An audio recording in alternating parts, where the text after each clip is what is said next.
Hello and welcome to the author interviews. I appreciate everyone being here. Today I have Ro of Warcampaign. Hail, Ro. Hail, brother. Hail. How you doing? Good, man. It's good to see you. It's nice chatting with you. Yeah, I appreciate it. A lot of faces. Hail. How you doing?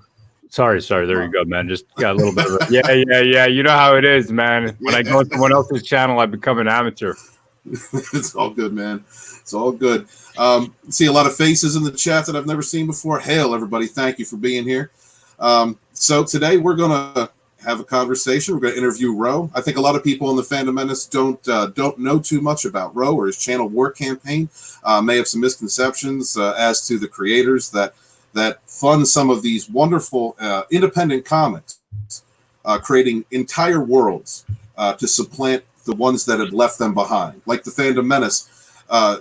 Comicsgate, in my opinion, are a group of people who have been infiltrated by the same types of SJWs, the same type of identity politics that we have had to deal with. And instead of doing what the Fandom Menace does, which is fight for our modern mythologies, they are creating worlds of their own. I think that's something spectacular and should be highlighted. So I'm very happy that Ro came here to join us and speak with us a little bit about this. So to start off, Ro, what were your creative influences when you were a child?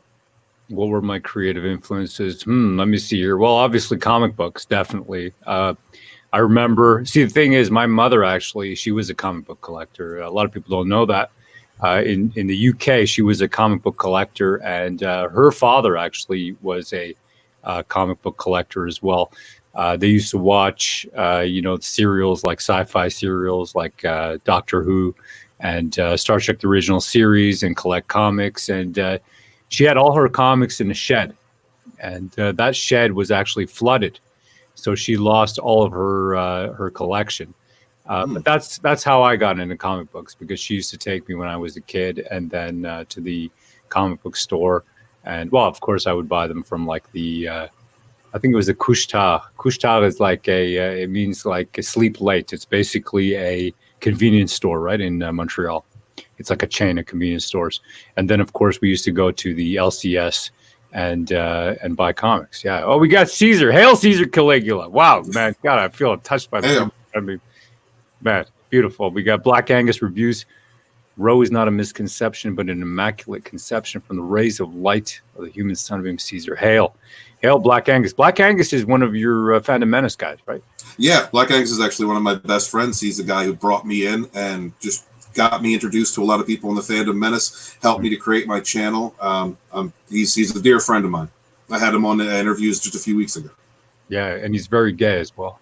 Yes, he's taught me very much about how to protect my back hole. Is it working? It's not too much. Lethal lightning gets in there every now and again. So, so were you raised in Canada?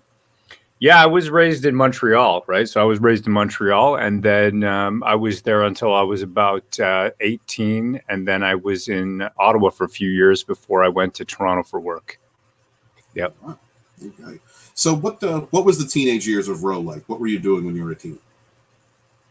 I just like to have sex and fight. Yeah.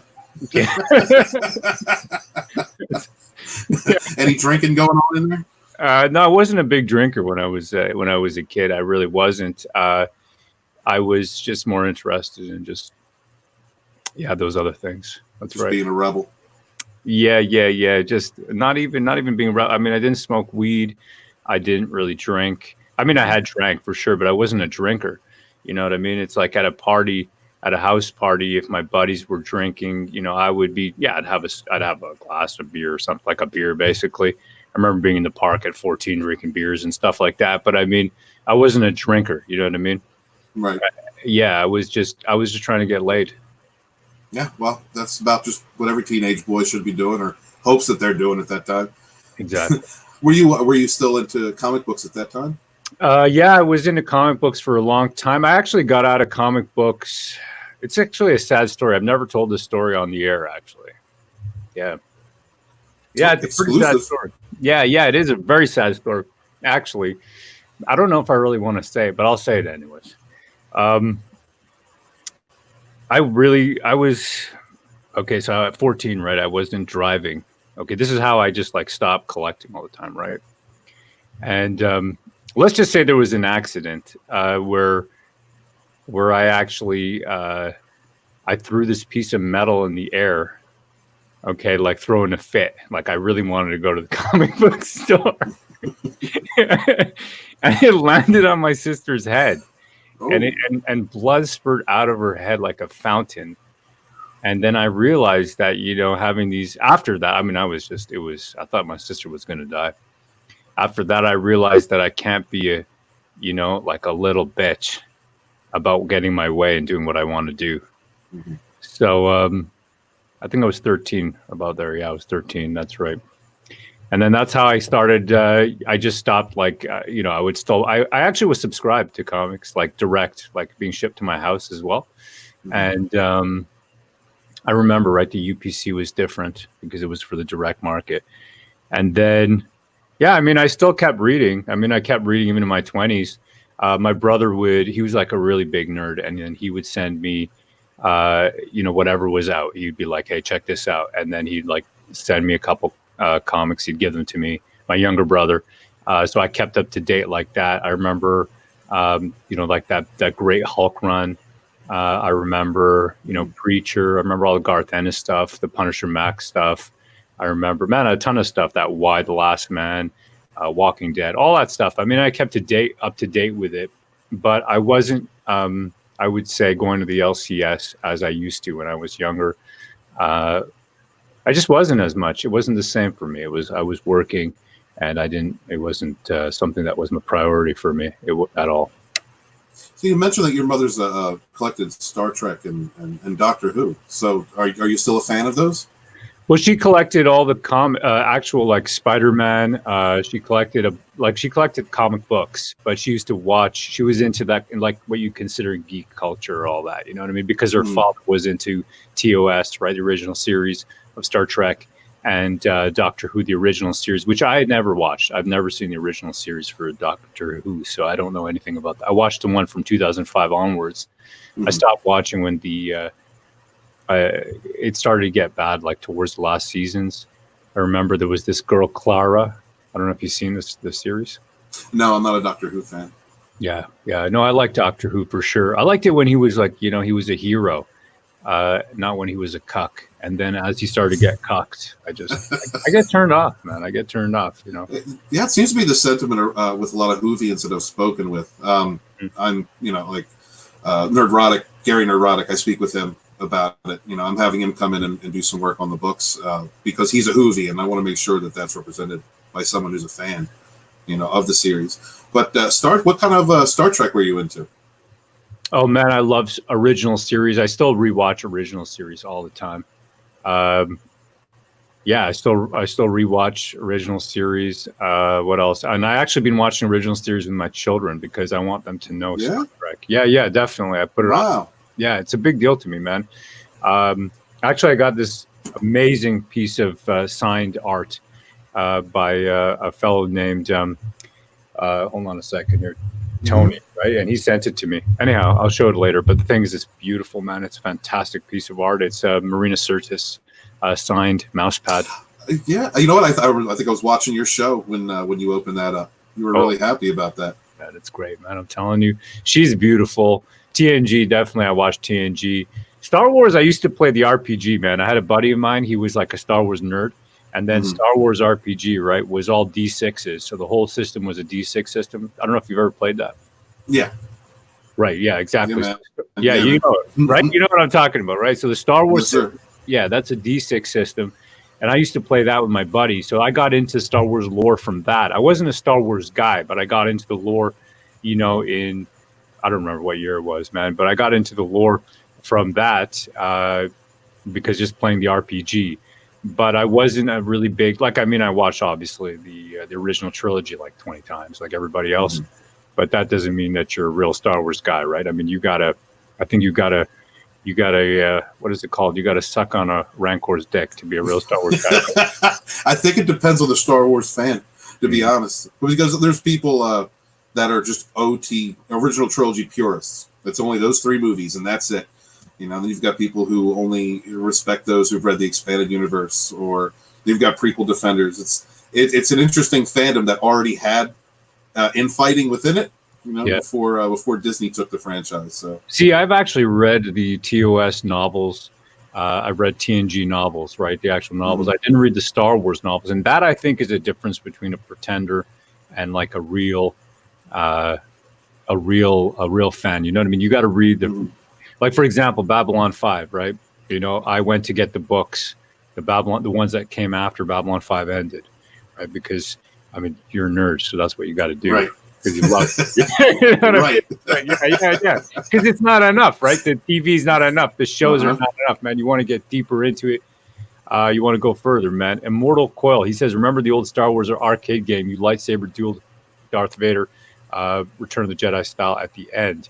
There you go, man. Yeah, I mean, I remember the pinball game. Okay. And then you got the whole expanded universe. I keep hearing, man, my buddy was telling me, my Black Daddy keeps telling me, read the Thrawn trilogy, that it's amazing. It is.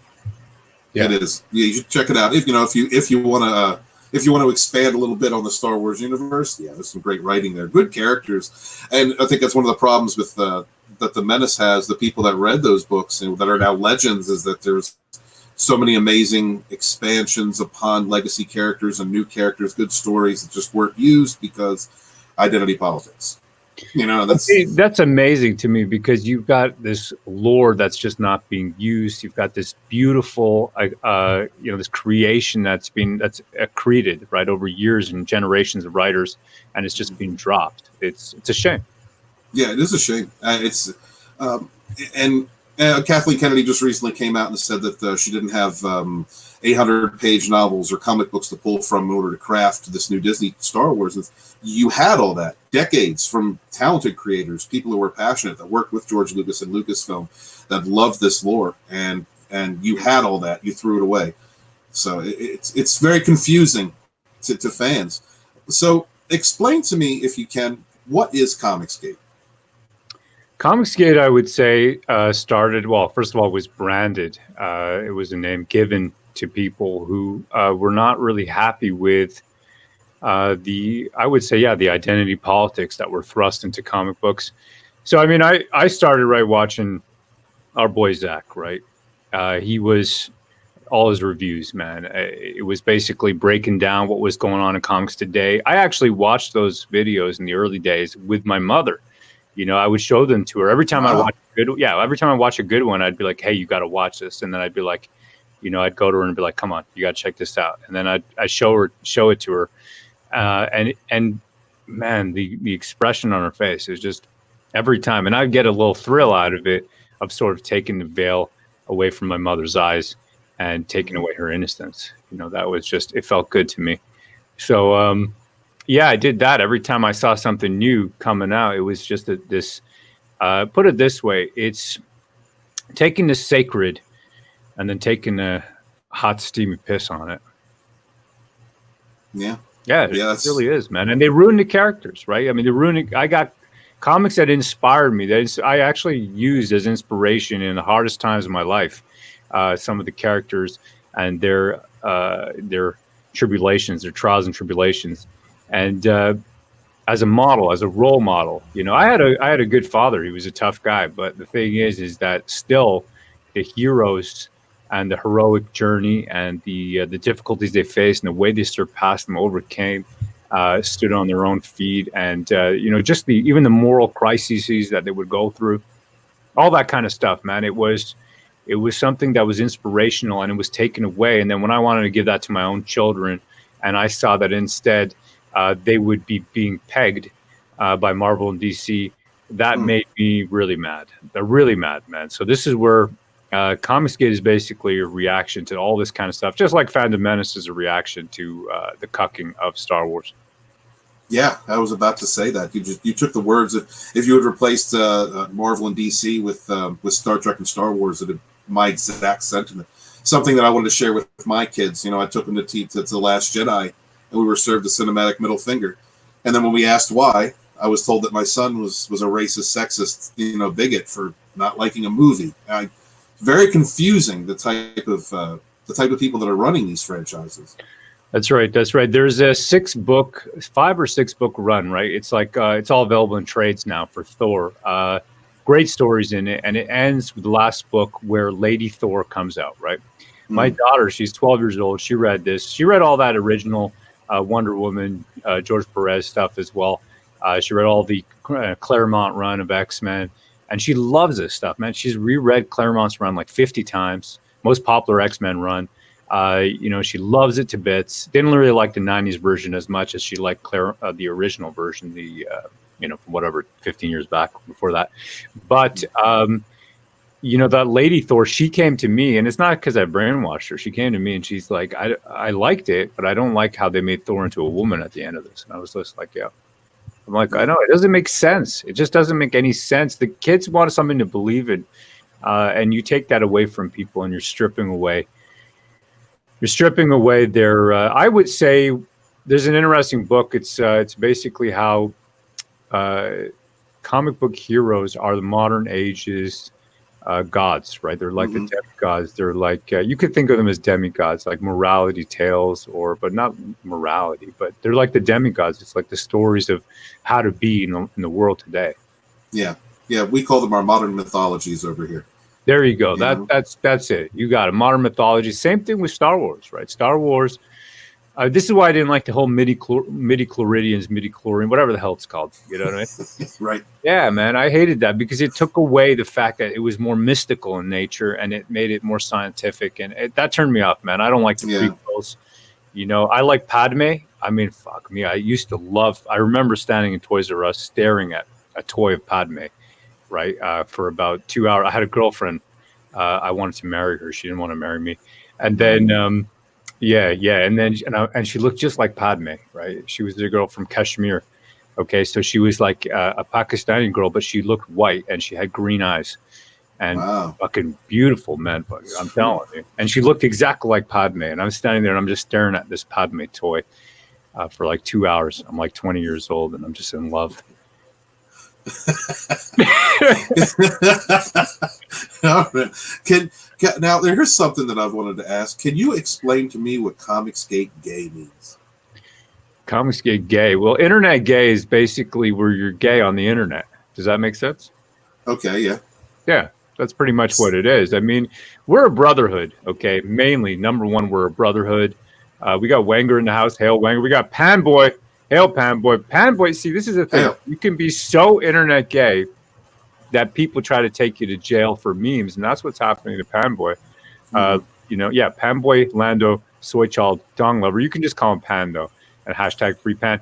But yeah, this is it. We try to keep, so Comicsgate to us was an important thing because it was an alternative for us to be able to create IPs, to create new stories that could inspire new generations, and free of politics, free of any kind of religious division, or free of put it this way, right? Whether you think gays should be married or not, it's really not. I don't care. It's not important to me. If you think the best way to institute, say welfare or some kind of social program, it's not something that I'm interested in discussing in the realm of Comicsgate. That's not what we're here for. And it's something that just further divides people. Politics, the same sort of thing. We're really here for the simple fact that comics have been diminished. Their grandeur, the scope has been diminished by this focus on identity politics. And we want to take them back and bring back just straight up heroism, the greatness of man, the greatness of mankind. That's what it is. And when I say mankind, I want to include women in that as well, and men who present as women, presenting as men. Hail, brother. Hail. Hail. So you've got basically a network of independent creators, all these different people that are working on comics and helping one another. What is it like working with such a huge network of people? I would say that there's always going to be dramatics. Okay. As soon as you got a group of people, you're going to have, dramatics, and there's a pecking order. For example, there's a fellow named John Malin who's a cuckold. And, I just want to put that out there in case you don't know. John Malin is a cuckold. He's a furry. Okay, anyhow, so then the thing is, as soon as you have a group of people, you're going to have something like that go on. You're going to have kind of arguments between people. Mullen, that's right, John Mullen. All right, so you're going to have arguments between people. You're going to have stuff like that. But I mean, you got to focus on the goal, okay? And the goal is you got to put aside those arguments. You got to focus on the goal, and not everybody can. So sometimes you get that kind of. I mean, we don't take things too seriously. At the end of the day, it's the internet, it's jokes. A lot of money's involved in it, and that's why I think you see this kind of misbehavior, because there is a lot of money involved in this network. I mean, you yourself have an idea for a graphic novel, right? Yes. Yeah, tell me about it, brother. Oh, okay. I've been writing this story for about 30 years. A lot of inspiration came from DC, Marvel, Thundercats, Teenage Mutant Ninja Turtles, just all Batman. A lot of things that I grew up with, including Star Wars, Star Trek. It's about a group of super soldiers who are genetically enhanced from another world called Bakrana. They serve their purpose, fight their war, and then the people that built them basically don't want to go the way of the Neanderthal. They built these super soldiers. And when they start breeding, they get scared, and they basically dump them off on Earth about 3,000 years ago. Tell them there's a fake threat, dump them off there, let them kill each other. My main story is about 3,000 years later in our current time, when they have the first ones are all dead. The descendants of those children are living on Earth in hiding, some underground, some in secret cities. I call them elementals. They're basically people with an affinity toward a certain element. They can live long lives. They take each other's power. They can live long by either by taking the hearts of other enemies, taking their power, kind of like Highlander. I'm a big Highlander fan. So, you stab someone in the heart, you take their power, and then you grow stronger and you can live longer. My series really took a turn when Game of Thrones, I started reading Game of Thrones. That had a heavy influence on me in Spartacus, the Spartacus Stars series. So I really just took it from when I was writing it as a kid in a more of a safe form to just having anything I wanted in there: sex, murder, betrayal, making it very multi-layered, having different storylines running at the same time. And it's a very complex series to write. So it's that's about it in a nutshell. It's pretty deep. Yeah, multiple volumes, right? Yeah. I have Elemental Heart, Elemental Dragon Fire, and Brimstone, but I've taken them off the market. I'm going to rebrand them. I think after the Phantom Menace volumes, I'm going to put them back out after I polish them up just a little bit. Yeah. I mean, I love sci-fi, fantasy. I started with fantasy, heavy duty with fantasy, but then I moved into sci-fi, military sci-fi. That's the number one. That's what I still read today, military sci-fi. I really like that kind of thing. Yeah. It's just, like, you know what? Like the Grey Knights. Like, you ever read Warhammer 40K, the Grey Knights? No, I never got it. Like that. Yeah, Warhammer 40K was too expensive for me, man. I was just like a dirty, poor Indian. You know what I mean? I couldn't afford Warhammer 40K, but it would look cool, man. I just did paper and pencil RPG. Yeah, one of the books that really inspired me to write was the Grey Knights from Warhammer. It was very, very sick. It was one of those books where I read the first 12 pages and I had to put it down because this is a horror. This isn't science fantasy. This is horror. It was just so descriptive and well written. I would recommend that if you're into reading that kind of. Yeah. But you have to read the rest of the series to get into it, or can you? No, you can pick up that one book and understand what's going on, and that's what I mean. Descriptive. Because a lot of books, I mean, that's what I'm hoping with the Thrawn trilogy. I can just kind of pick it up, and knowing what I know, I'm good enough. You know what I mean? I think you will be. Yeah, I don't have to kind of study, midi-chloridians and, the change. Yeah. I just see some of this stuff, man. It's like, which color is your lightsaber? My lightsaber is rainbow gay. What does that mean for me? You know what I mean? Right. So you have a comic out right now, don't you, sir? Yeah. We just got the, I would say the near to last revision for Vestige. And I am so proud of it. I'm so proud of our team. Our team is fantastic. Do you have a screen share for that, or do you want me to look it up? Yeah, I got it. I can pull it up. Pull it up. I got the internet here. Hold on a second here. Yeah, I got some, really beautiful stuff. It's the team is really the key thing. The people who put this together, Gattori Hanzo, right? Gat Hanzo, That's his screen name. He's the writer, and he's put together a phenomenal story. And it's just been an honor and a pleasure. And to see the product today, like to have the digital copy and then to go through that today. And I was reading it, and I found a few minor mistakes that we're trying to polish it. I don't want any spelling mistakes. I want all the language, everything to sound correct. I'm not an editor on the book, but I'm a publisher, and it's just I really want it to be something that I can be proud of. So hold on a second. Here we go. So this is it right here. Yeah. So that's Vestige number 1. We've hit an incredible 73,000 thanks to Comicsgate, thanks to Mr. Ethan Van Sciver, thanks to all the war campaigners out there who have been, I would say, the foundation of what we've been able to achieve here. And I know that they're going to be so happy with the book now that I've seen it. This is the cover that Mr. Ethan Van Sciver drew. That's beautiful. Right? Ethan drew that. Yeah. Wow. Yeah, he didn't draw this with his feet, even though he can draw better than most artists with his feet, believe it or not. And look at that, man. I mean, it's incredible work, right? You will never see something like this on in a typical comic book these days. It's very rare. You can still, that's not true. I shouldn't say you'll never will. You'll see something similar, but it's rare, man. It's getting rarer.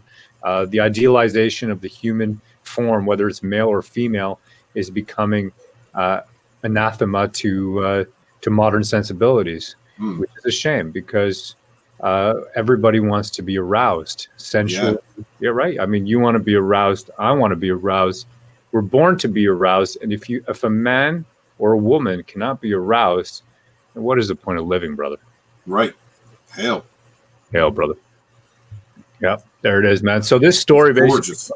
Thank you. The story is about relics, okay, who in time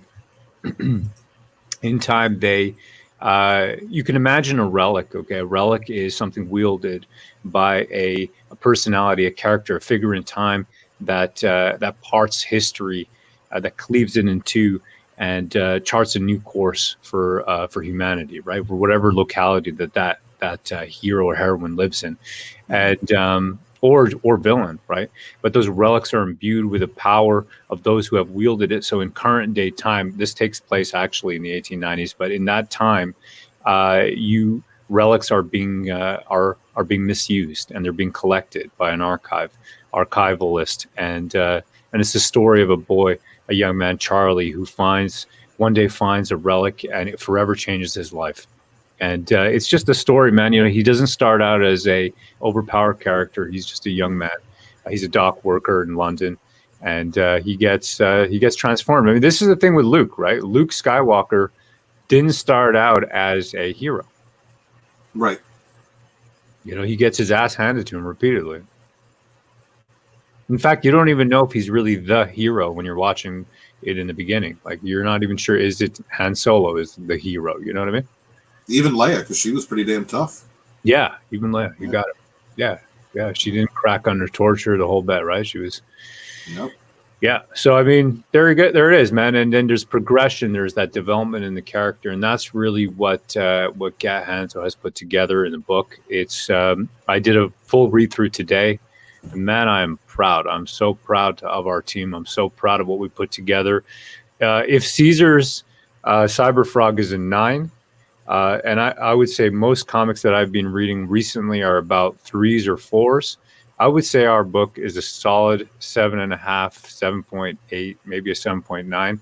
That's pretty damn high, man. That's pretty damn high. So I can't wait till people, they give us what they honestly believe. I want reviews. I can't wait. So right now we're looking for, it's a printing, right? I need to get. We promised everyone an embossed cover, but I want something better. I want to see if we can get color foil or something like that. I want the best cover that we can get in people's hands. So that's coming out, and then Gat's going to be shipping them. He's going to be, that's another thing, right? Shipping. You've got an Indiegogo yourself. Tell me about that process. I mean, of fulfilling. Well, I'm trying to get books out by The Rise of Skywalker for the Phantom Menace Volume 1. Mm-hmm. But it's my first run with Indiegogo, and I'm still waiting for the funds to get to come from Indiegogo, dispersed. Yeah. I'm sorry.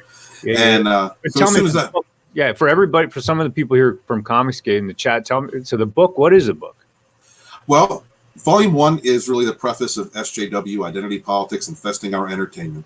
I go through the forward is written by Ruin the Man Baby, Anthony Ergo. He has 3 books out on Amazon called the Dystopian series. Check them out. He's a really good writer.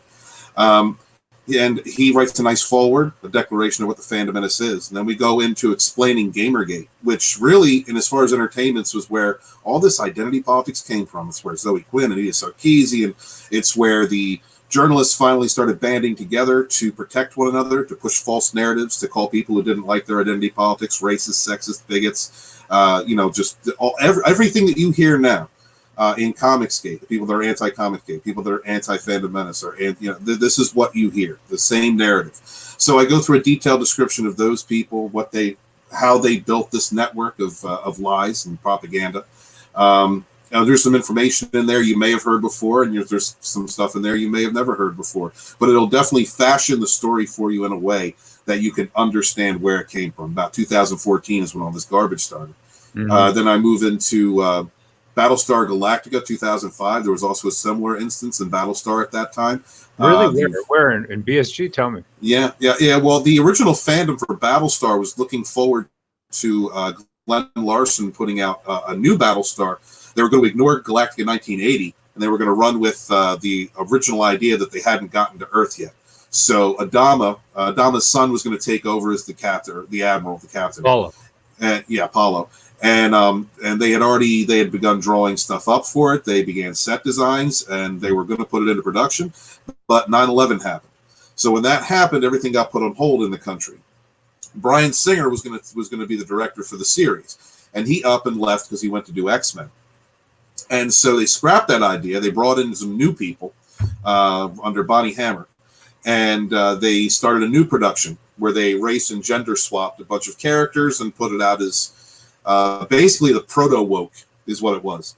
When the original fandom had a problem with that because they were told they were going to be honored with the original actors and characters, and then that promise was broken, they were called racist and sexist and man baby and all that stuff that we hear now.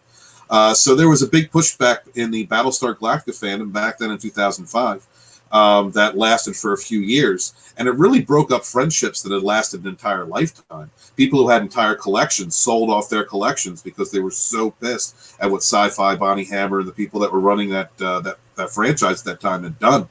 What year was that? This was 2005 to 2009. Right on. Wow. Okay. Yeah, I had no idea. I mean, I watched the whole BSG, the new series, right? Yeah, me too, and I liked it. Like, I didn't know about any of this controversy. The thing is much like there was a Star Wars expanded universe that existed in the 80s, and then they kind of decanonized it and created a whole new one toward the 90s. And there was a kerfuffle about that, but because the internet wasn't as big as it was, it didn't really generate anything. People just kind of accepted it and moved on into the new expanded universe. Same thing with Battlestar. You were at that time, the internet was still kind of in its infancy, so there was a lot of fighting on message boards that were going on at the time. But there weren't YouTube. There wasn't a YouTube. There wasn't platforms for people to just really get their message out, and how frustrated they were. So really, everything that we're going through right now, as far as Comicsgate, Fandom Menace, is relatively a new. It's a milieu of information. It's an entirely new.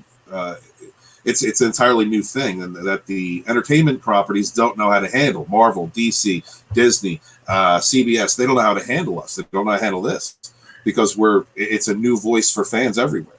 So so after Battlestar, I go into Ghostbusters 2016. I go into some of the bigger voices in the Fandom Menace, like Ethan. As a matter of fact, I do a chapter for Ethan and Zach. I do a chapter on Comicsgate. I just kind of go over those two personalities. I don't delve too much into it other than that, where your boy Zach came from, why he created his channel, what, his Indiegogo, his independent comics. And then I go into same thing with Ethan, where he came from, who he is, and kind of highlight the fact that there is this group out there that is pushing independent creators against the same types of the same types of ideologues that are in Star Wars, Star Trek, Doctor Who. This is a big movement. We're not exactly we're brothers in who we fight in the kind of identity politics we're fighting, although we're doing it in different ways. So you're like a historian. you kind of pieced it all together. You put it all, you've sort of puzzled it all together for people who don't know. Yeah, basically. And to honor the people that have really, done what they've done to be the voices for us, for the fans. And that's something that I think needed to be out there in the literary sphere. It needed to be documented. And that's why I did what I did. So right on. It sounds interesting. Definitely sounds interesting. A comprehensive guide to the culture war. We got Nacho Fuago. Hail Gaylord Row. Your sentient frog is here to witness your greatness. Hail Joe Frago. What an angel, man. He did a 12 tweet thread in defense of me the other day. I really appreciated that. Thank you, brother. Yeah, you made me feel good about myself. And, that makes me feel good. Thank you, brother. All right, let me see here. We got Vinny Art, man. Vinny Art. Hail, brother. He says, hail Warcampaign. Vinny Art is a sensual artist. He is known as the Boner King of Comicsgate. You know Vinny Art? I've heard of Vinny, but I've never heard of the Boner. You see this avatar that you just pinned there? Look at that. That's what he drew. He's amazing. That's beautiful. Yeah, he's fantastic. He's got some amazing comics, and you should take a look at what he's got there. Vinny Art, man. Vinny Tardamella. Anyhow, there it is, man. I mean, we got great people in the chat. Casey Zawa's in Japan. You know that? Oh, wow. No. Yeah, he's in Japan. Yeah, he's up there, man. He is. He's got something called the Total Man Program. Teaches you how not to be a cuck. Really? Yeah. Yeah. Could you link that to me in the DMs? DMs? Yeah. Maybe I'll get him to write up like a 10-point study guide for you, and then you can kind of start with a 10-point guide and move on from there. That's great. Yeah. It's great, man. We got so much talent in Comicsgate, and new IPs. We've got just beautiful stuff, man. I'm really proud of what we've got, and this is the greatest thing. This is why, to be honest, that I feel superior to the Fandom Menace. I hate to say it, but I feel that Comicsgate is superior because there's creating going on. Mm-hmm. There's creating going on, and because the thing is nothing worse than being beholden to a conglomerate who can just take your backhoe at any time, right? I mean, why do I want to be continuously? It's like this time when I had this fellow, right? He came in and he made this naughty drawing of me. That made me feel unhappy. And the thing is that if I felt that I was always at his mercy, then that would make me an unhappy person. I would feel powerless in my life. Instead, I want to be the one to take other people's backhoes. Does that make sense? Right. Yeah.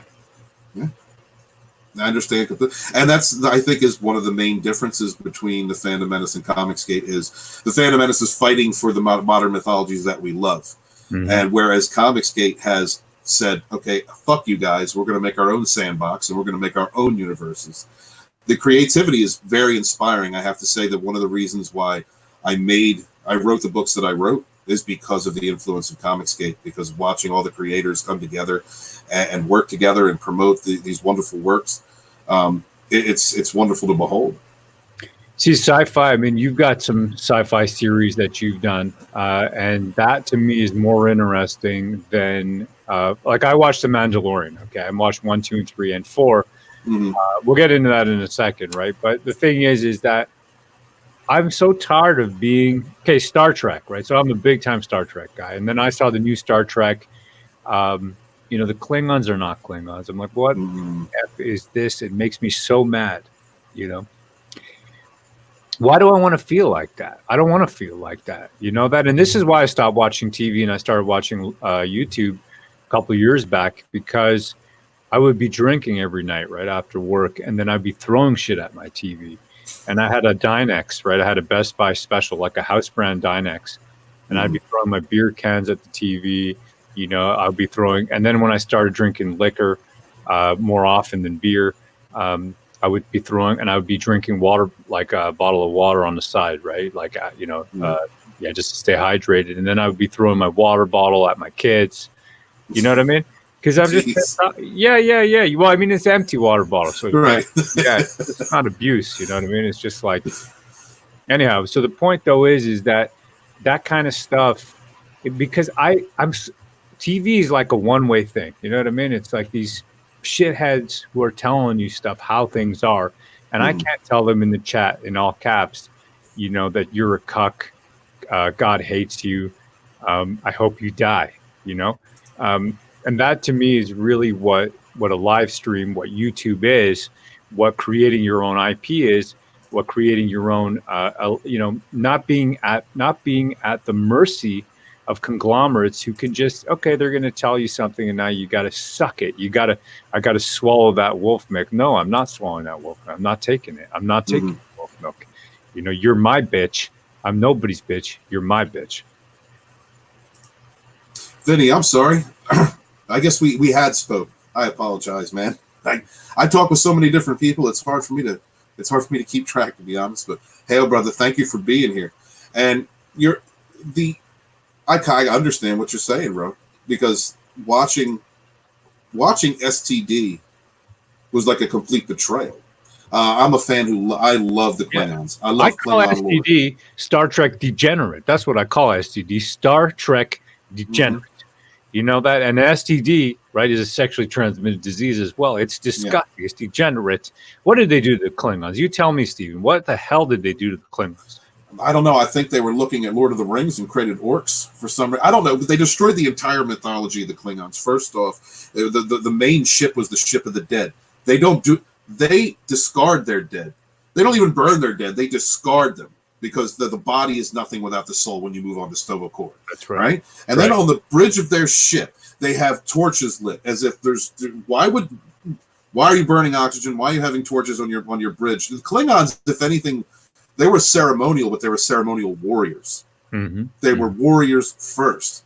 The Klingon High Council, they didn't even go into any explanation about the Klingon High Council. They just threw a couple images up with these freaking Klingorks with this weird-ass fucking uniteeth. And then the fucking writers for STD are talking about they have two dongs. Like, I don't care if a Klingon has two dongs. What are you talking about? Oh, yeah, you didn't hear about that, bro? Yeah, Klingon. Well, because back in TNG, they talked that Klingons have redundant organs, right? They have two hearts, they have 4 sets of lungs, right? Yeah, now they have two dongs. That's what these SJWs said. No. Yes. They got one dong. No, they have two dongs. DP at the same time, brother.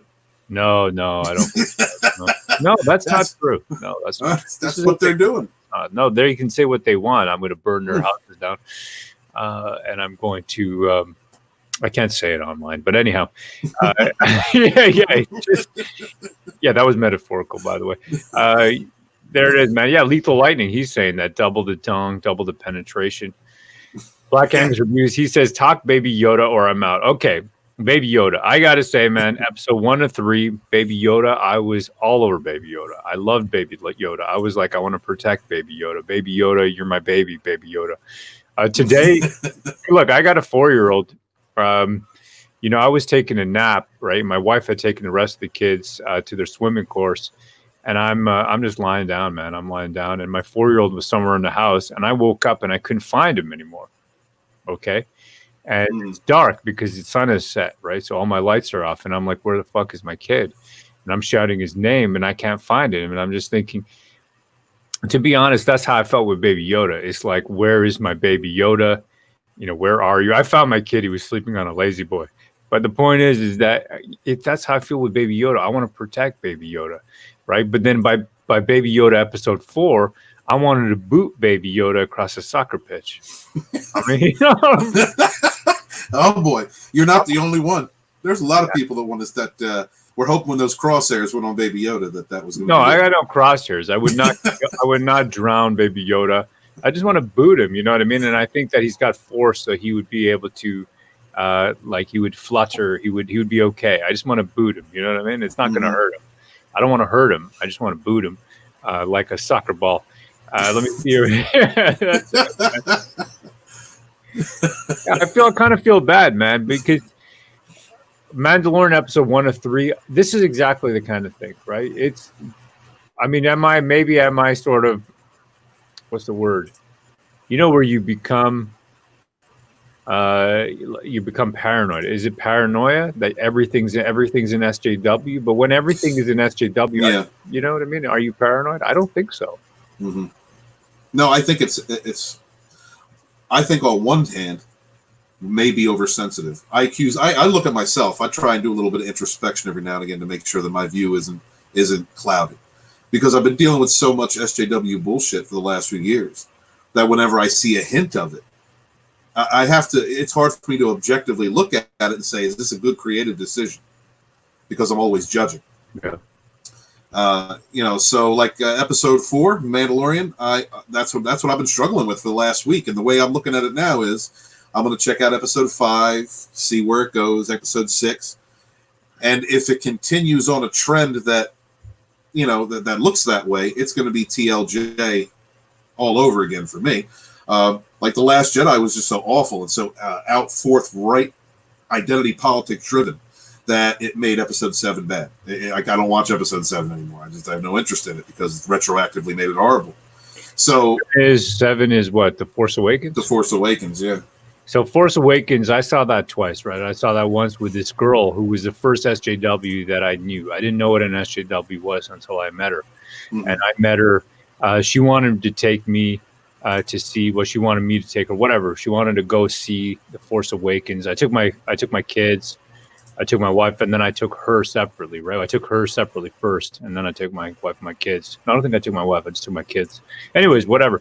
The point, though, is that I couldn't believe it, man. I couldn't believe what it was. It was just total trash. And then, when I saw those few clips of the blue booby milk Luke and then the destruction of Luke, I didn't even watch The Last Jedi. I'm just like, why do I want to torture myself? That's where I'm at with a lot of the stuff. Right. It's like... my wife was watching some Netflix show, and it had some of this kind of. I was just like walking by, I was drinking, I wasn't paying attention. I was talking to my buddies on the internet, you know what I mean, being gay on the internet, and then I kind of overheard some of that shit.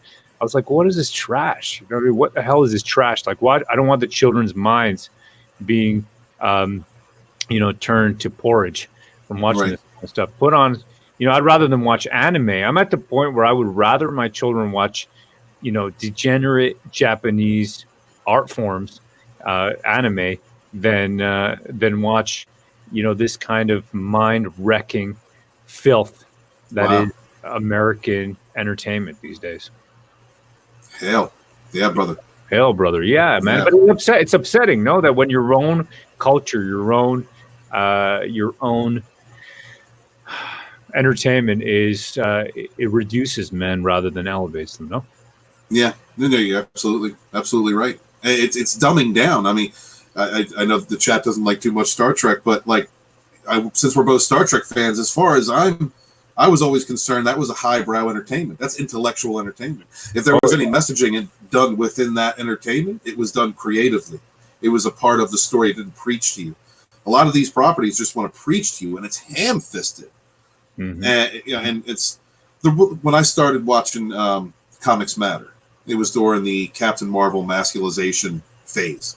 He was doing a lot of critiques on Captain Marvel because the character was becoming more mannish and more mannish. It went from a pair of breasts to one muscle. I remember that.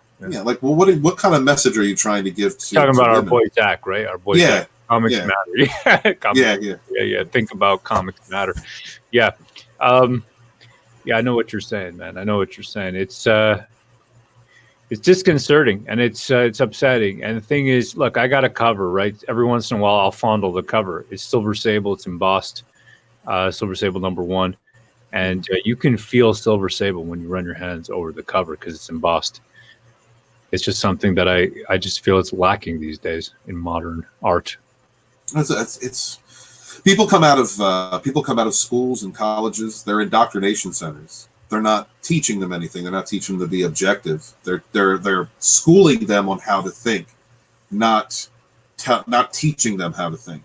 You know what I mean? And that's why we're at where we're at. That's why we've got people just shaming others into being hired in these creative positions in TV and entertainment and journalism and game development and comic books. It's all over the place. It's run rampant. It's like dumbing down the population so that the population can be more easily controlled. And is it just dumbing down the population? I think it's not just dumbing down the population. I think it's historical. You know what I mean? I think it's a reaction or the culmination of a historicity. You know what I mean? Where people don't actually understand historical truths. Like, for example, with slavery, right? Every single country was involved in slavery. I've actually faced the most racism, not in the first world, right? Not in, I mean, I've faced more in the UK than I have in, say, Canada or the States. Like I remember being called a mixed race foreign. I don't think I could say the word here. We'll probably get the channel shut down, but, you know, the word you'd call an Indian, right? Right. But the thing is, you know, but I remember that kind of stuff coming out of a pub. It doesn't really bother me. Wow. It's just, yeah. But you get that over there, right? In London or something. You don't get that in Canada or the States, really. But in the south of India, when I traveled across India, I remember in the south of India, I'm holding my 6-month-old baby. And like a group of South Indian guys wanted to fight me while I'm holding a 6-month-old baby. Okay, yeah, I was being a bit of a dick, but at the same time, it's like, you know what I mean? I got a 6-month-old baby in my hands. I didn't give a fuck. It's like, let's do this thing. Let's fight right now. And Wow. yeah. And I'm just like, you know what I mean? Whereas, and I was, see, I mean, in my naivete, I was accustomed, I would think that I would have to put the baby down and then fight. You know what I mean? But then I realized that they didn't give a fuck. They didn't care. They would fight with me holding the kid in my hands. So, I mean, you kind of get woken up to it. And that was really because they didn't, it turns out that a lot of South Indians don't like the North Indians because they see them as, what's it called? Like conquistadors or whatever, or colonizers, because North Indians came down and then they made them speak Hindi. And, you know, we're the Aryan race, because I'm Aryan, you know, that I'm 100% pure Aryan. So that's what it is. We're the Aryan race. And I guess that's why we are, whatever, you know, we're like conquistadors. That's a Mexican word. Anyhow, there it is. Yeah. Wow. It's everywhere. The kind of tribalism is everywhere in the world, man. It is. It is. Yeah. So when you see it here, I mean, how would you put that in context when you see what the SJWs here are saying? I think it's about rewriting history and conditioning people to believe a certain narrative. A lot of it, to me, I'm really into politics. I think it's about political control mostly. I don't think it's genuine at all. My generation, Gen X, you know, I grew up in America. We had parents who were racist. They had parents who didn't like racism. We were dealt with the Black culture's explosion in creativity, like open explosion. They had been creative people for decades, but when you had NWA, when you had people that were outspoken, not taking shit, there was a lot of confronting truths that many people didn't have to confront before. You had to deal with that. You had to reconcile with that. Yeah. It was all about just blunt force dealing with trauma. And so through the 90s, people like me who grew up in the 90s, you come out of the 90s and you're like, all right, well, fuck the past. We're going to move forward and we're going to do it together. That 21st century Gene Roddenberry outlook, yes, where we're just going to move forward together as a people. It doesn't matter what you are. It matters who you are. Excuse me. And so now that we've gotten to this point 15 years later, it's confusing to see this next generation step up, look at the past and go, oh, there's still problems, without recognizing all of the people who fought over the last century to get rid of these issues, to get rid of these problems. I mean, calling everything sexist and racist devalues the women's suffrage movement, devalues civil rights, devalues Malcolm X, devalues all of the people who fought for these rights and for this progression. That's a very good point, because you're devaluing all the advances that were made by these people. Right. Yeah. Now, that's not to say that everything's perfect. It's not perfect. You still have racism. Humans by nature are tribalistic, so you're always going to have that element there. But it's not as widespread. There's not white supremacist groups on every corner in the country. Well, that's it. That's really it. I mean, look, I'll give you an example over here. When that whole Black Lives Matter started coming up over here, I lived in the east end of Ottawa. It's like a little suburb, right? And I saw a Black Lives Matter, one of those like signposts that you put into the ground, right?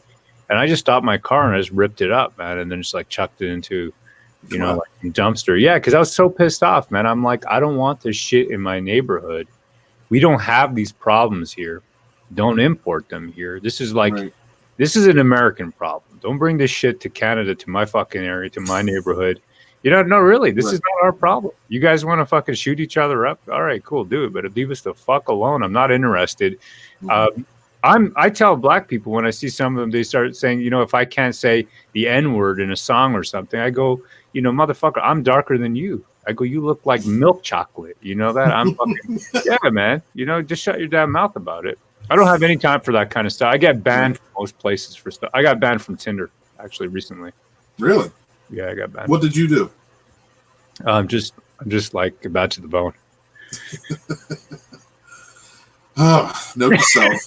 Note to self. When you take Ro out to a bar, get ready.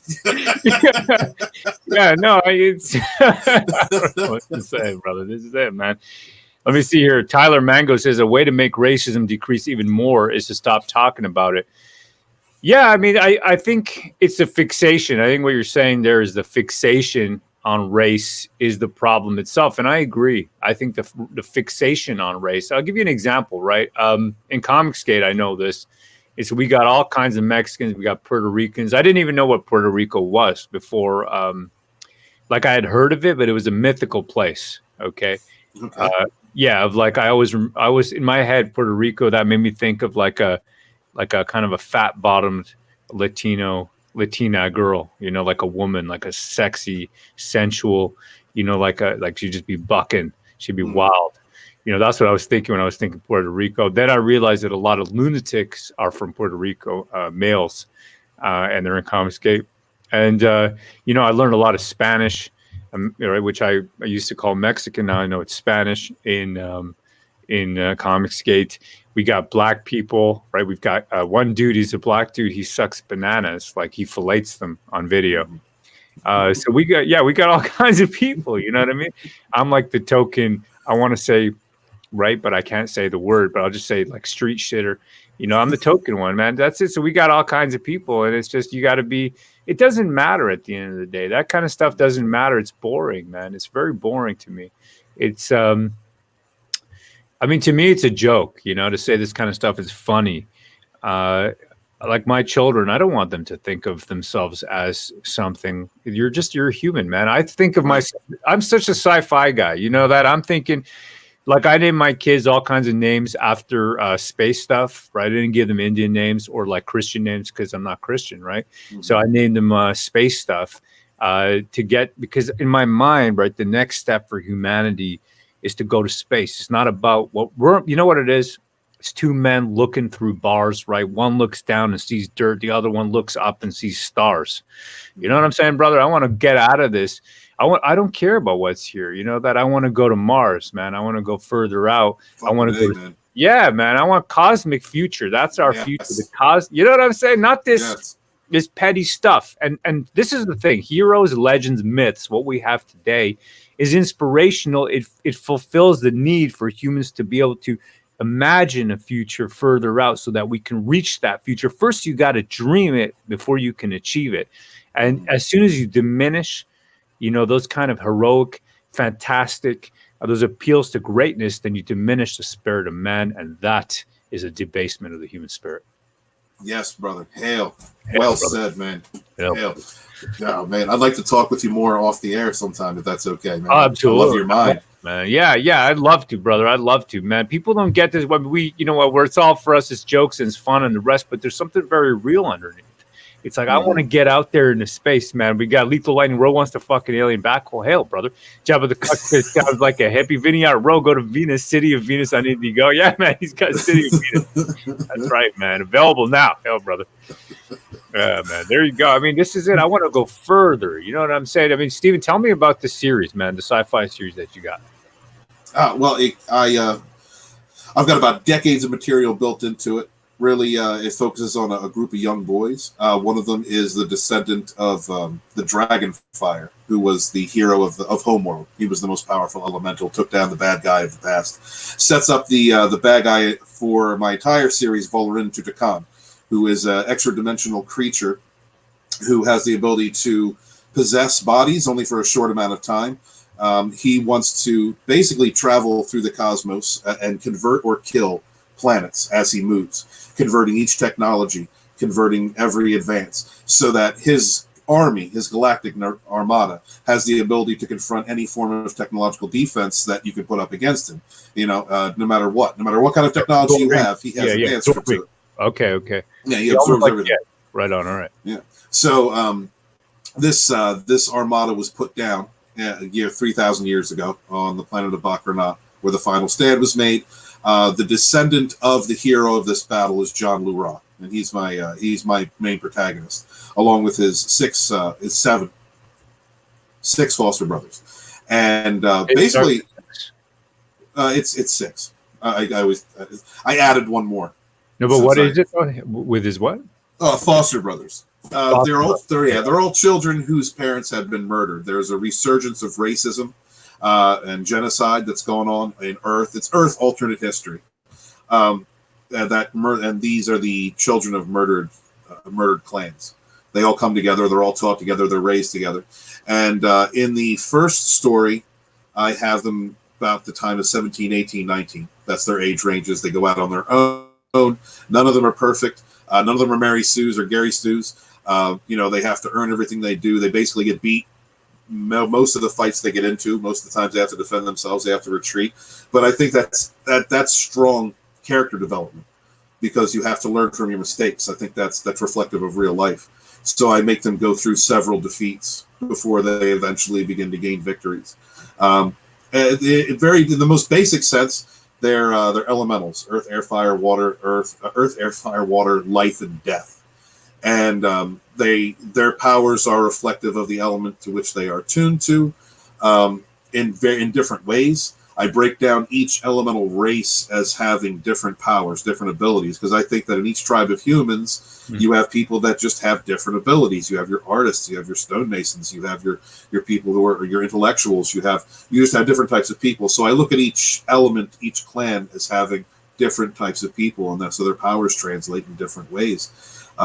I try and make it as intellectual science fantasy as I can, while at the same time retaining fantasy. Right on. Is it more? Is it so? It's not really hard science fantasy.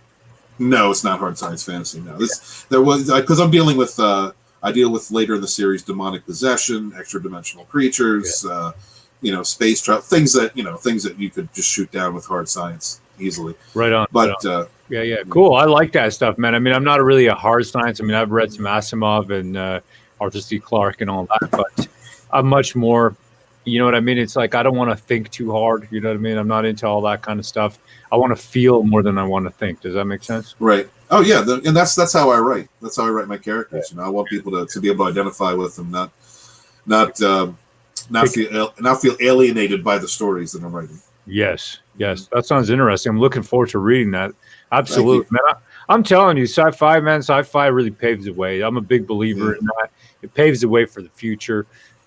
Heroism, sci-fi, and man, the greatest of man. That's what I want. And it's a shame what they've done to your Star Wars. And I can understand the Phantom Menace. I can understand the pain that people feel. And I mean, I long for the days of Slave Leia. Yeah. Hail, brother. Hail, brother. So tell me, Ro, tell me about your YouTube channel. The YouTube channel, we started out, Gat, Ty, Pan, and myself. We started out, we're just having fun, and I guess we're still doing that. We're having fun. We try to do some promotions of Comicsgate artists, creators, writers. That's what we do. We're really Comicsgate focused. That's our main content.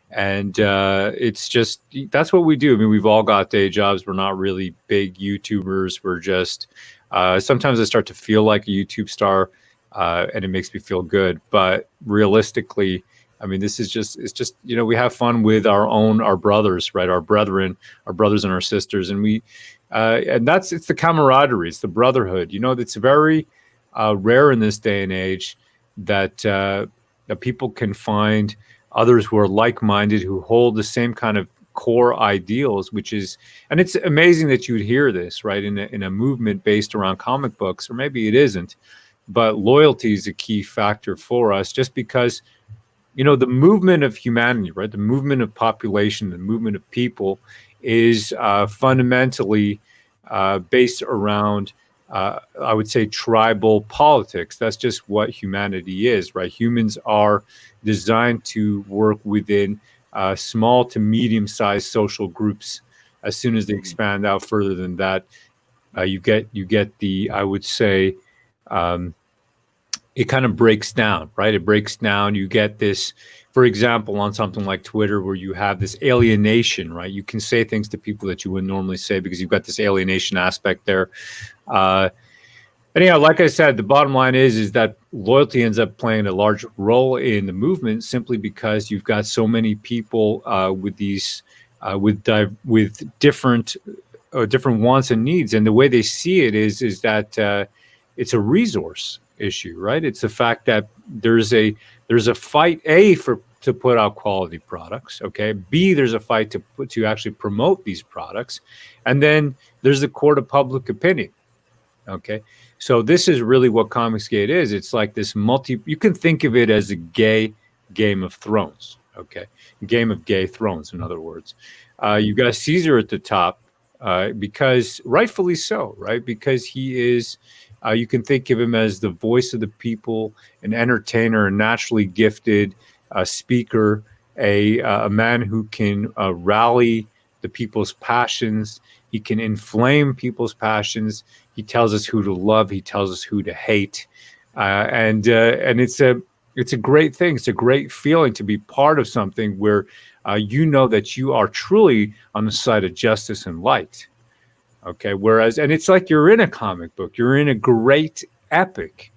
Okay, so then you got that on one hand, and then you say, well, where does loyalty come into? Well, loyalty comes into the fact that you're with your brethren, you're with your brothers here. You're all moving forward in a path, but at the same time, people are peeled off by their human frailties surface, right? Whether it's jealousy or envy, or their feeling of not being promoted enough or elevated enough to a level where they feel that that psychologically they should be, their due is at the head or the top tier table, or that they believe that they're worth something they're not. And then this envy will grow in them. So then what ends up happening is you get a bitterness. And we've seen that with someone like Mr. Doug TenNapel, who, by all means, he's an incredible producer of children's books. I mean, my children love his books, and I haven't told them that, he's not the nicest person online. He's just, I'd let them enjoy his books. Mm-hmm. But the fact of the matter is that a man like that simply couldn't put up with having another man there be the alpha. Do you understand? You know how you guys have your gay alpha, right? You got your Geeks and Garglers. His name is Jeremy, right? We call him the Gargler. Yeah. Warcampaign, we call him the Gargler, right? Because Gargler is sort of like a term of endearment for us. It means jizz gargler, but it's like a joke. It's not real, right? He probably I understand that. Yeah. I mean, he probably doesn't really gargle jizz. That's one of the things that people, I think, in the Menace don't understand is that type of humor. Guys, the best advice that I could give you when you talk to anybody in Warcampaign or anybody that has that kind of humor, roll with it. Just have fun with it. That's what they're looking for. Yeah, you got right? These are Spartans, man. Yeah, man. People call me Rotard, right? We're doing our stream. We got 300 people watching, and people are calling me Rotard. It's funny because I act dumb sometimes. It's just what I do. You know what I mean? It's for the laughs, man. It's like you want to. I mean, you can take yourself seriously, but then you end up taking meth. That's what happens. We've seen that, right, with certain people in Comicsgate. They've taken themselves so seriously that they wanted to be. You want to portray yourself as a wise person, as somebody who's deserving of respect, who's always somebody who's sensible. And humanity isn't like that. You know what? You act stupid sometimes, you act dumb, or you make mistakes, and you got to own up to them. It's just the way it is. And then, this fellow in question, he ended up taking meth, and that ruined his life. Yeah, it looks so. It looks so. Yep.